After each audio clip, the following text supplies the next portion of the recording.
네, 14번째 수업 시작하겠습니다.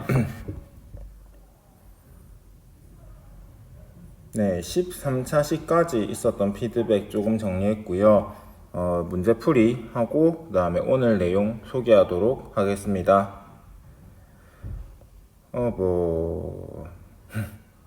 일단 사실 13차 시 수업을 들은 게 2번밖에 없어요. 그 중에 한 반이 지금 이 영상을 보고 있을 거고, 그래서 어떻게 보면은 그쵸, 그 특혜랄까, 하여튼 그런 건데 이제 요거에 대해서 한번 이야기를 잠시 해보려고 합니다. 교과서만 보고 공부했는데 헛수고가 되었다. 이게 뭔가 이 댓글을 읽는데, 댓글이라기보단 요거를 읽는데 마음이 조금 아팠어요. 이 친구는 좀 안타깝다. 왜 그러냐? 선생님이 교과서로 수업한 적이 한 번도 없음에도 불구하고 교과서로 공부했다는 거는, 그쵸? 좀 아닌 것 같아요. 뭐가 아니냐 하면은, 여러분들이 지금 뭘 준비하고 있냐 하면은, 결국에는 이거 시험이라는 것을 준비하고 있는데, 이 시험이라고 하는 거는 어떤 성취 기준이 있고, 이제 그거에 대해서 얼마나 잘 했는지를, 얼마나 잘 알고 있는지를 평가하는 건데, 이 성취 기준을 가지고 학습 내용을 만들어요. 이 내용을 만드는 게 누구 역할이에요? 선생님 역할이에요. 여러분들이 해야 할 공부의 범위를 정하는 게 나의 역할입니다. 여태까지 난 한 번도 교과서 안 했어요. 그리고 수업 시간마다 거의 대부분의 수업에서 교과서는 볼 필요 없다라고 이야기를 했고요. 근데 교과서만 보고 여태까지 공부를 했다는 거는 조금 나랑 대화가 필요하다라는 거죠. 좀 안타까운 일이라고 할 수 있고요.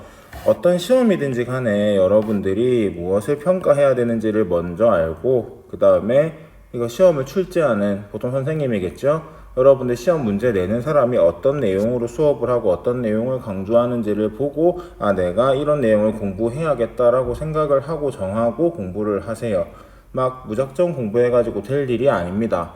하고, 고등학교는 진짜 교과서 쓰시는 분도 있지만 교과서 안 쓰시는 분도 많거든요. 생각보다.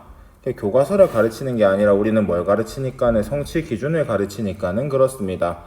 방향 없이 달리면은 이도 저도 안 돼요. 시험은 딴 건 모르겠고, 그 선생님도 뭐 별 의미 없이 행동할 때도 많긴 많은데, 그런 거 말고 중간고사, 기말고사와 같은 여러분들한테 서류로 남는 중요한 시험 같은 경우는 준비할 때 목표를 정하고 방향을 분명하게 정해서 계속 준비를 했으면 좋겠습니다. 중간고사가 두려워진다, 봐도 모르겠다, 뭐 이런 말들은 안타까운데, 일단 학교 오면은 한번 얘기를 해봅시다. 몇 명 안 돼요, 사실 이제 이렇게 얘기하는 친구들이. 해서 모르겠으면 얼마든지 질문하세요. 오늘은 수업 내용이 별로 없어요. 왜냐하면은 이 14차식 강의를 인터넷으로 보는 학생들이 몇 번 없어요. 그래서 그렇고, 일단 여러분들 여태까지 공부했던 거 한번 싹 정리해보면서 좀 모르겠는 거는 싹 다 질문을 달아놓으면 내가 여러분들 학교 왔을 때 조금 수월하게 여러분들을 가르칠 수 있을 것 같아요. 뭘 모르는지 아니까. 좀 성실하게 하는 만큼 나도 성실하게 합니다. 뭐 나는 기본적으로 성실해요. 그러니까 좀 모르겠으면 모르겠다라고 그냥 다 막 그렇게 하지 말고, 알겠죠? 모르겠는 거 몇 번 예문 모르겠다 이런 식으로 하면 난 참 좋으니까는, 어떤 단어 모르겠다 이런 식으로 하면 설명할 때 되게 편하니까는, 많이 적어도 상관없으니까는, 많이 적었으면 좋겠으니까는 제발 좀 적으세요.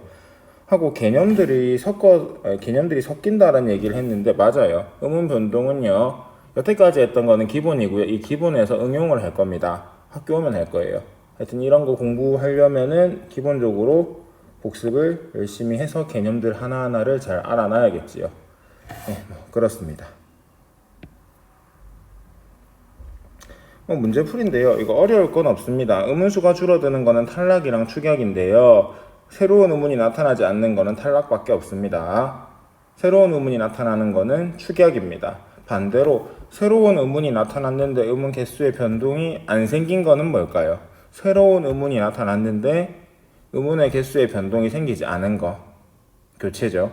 왜 그런지는 한번 고민을 해보시고, 쌤이 이렇게 색깔로 표시를 해놨어요. 해서 보면 될 건데 유기음화는 히읗 뒤나 앞에 그드 브즈가 올 경우에 생깁니다. 뭐가 뒤에 오는지 환경을 좀 잘 살펴보면 될 것 같고요. 자, 히읗 탈락은 내가 모음이라고 적어놨는데 모음으로 시작하는 무슨 형태소? 형식 형태소라는 거를 좀 기억을 하시고 자음군 단순화는 그 외 나머지입니다. 뒤에 아무것도 없거나 니은이 오거나 뭐 그럴 경우에 자음군 단순화가 일어난다라고 보면 되겠습니다.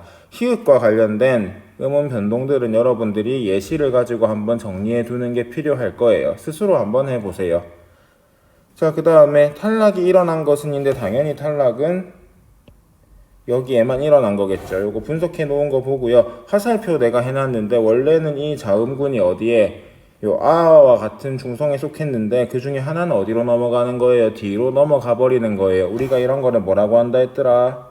연음이라고 한다고 했습니다. 잠시 이거 영상 멈추고 이게 어떻게 생긴 건지 한번 찬찬히 살펴보면서 연음이라고 하는 것이 뭔지 좀 살펴봤으면 좋겠어요.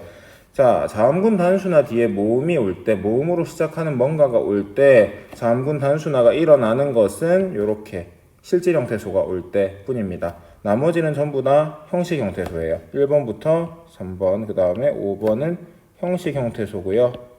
모음으로 시작하는 형식 형태소가 오니까 바로 연음이 되고 얘는 실질 형태소가 오니까는 뭐부터 되고 자음군 단순화 일어나고 그 다음에 연음되고 뭐 그렇게 이해하는 게 좋을 겁니다.